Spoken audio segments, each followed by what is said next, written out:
సందర్భం కాబట్టి ప్రస్తావిస్తున్నాను.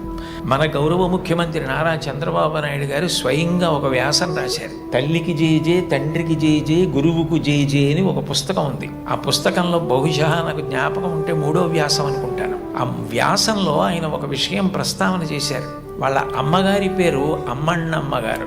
ఆవిడ చిన్నతనంలో చంద్రబాబు నాయుడు గారిని పిలిచి ఒక కథ చెప్పారట. ఒరే నాన్న, మనిషి కష్టపడాలి. ఎందుకు కష్టపడాలో తెలుసా?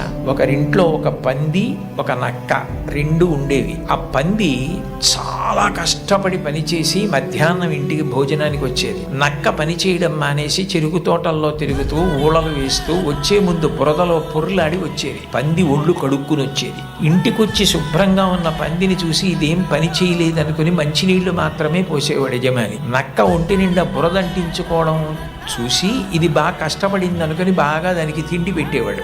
మోసం ఎన్నాళ్ళు దాగుతుంది?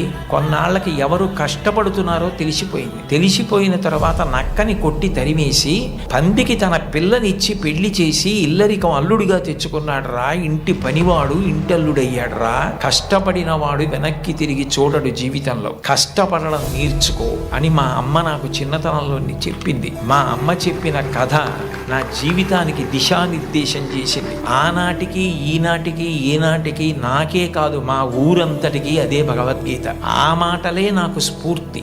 ఇప్పటికీ కష్టపడడం నాకు అంత సంతోషం. ఆ కష్టపడడం అన్నది నేను మా అమ్మగారి దగ్గర నేర్చుకున్నాను. ఆ కష్టపడే ఇవాళ ఈ స్థితికి వచ్చాను. నేను ముఖ్యమంత్రినైనా మా అమ్మగారు మాత్రం మా ఇంట్లో గట్టిగా 3 రోజులు ఉండడానికి ఇష్టపడేది కాదు. మళ్ళీ వెళ్ళిపోయి ఆ నారావారి పల్లెలో తెల్లవారి 5 గంటలకి లేచి గొడ్డు గోద పొలము పనులు అవి చేసుకోవడం, ఆ కష్టపడ్డము ఆవిడికి ఎంత సంతోషము అని అమ్మగారి ప్రేరణతో తాను ఎంత వృద్ధిలోకి వచ్చారో వ్రాసుకున్నారు.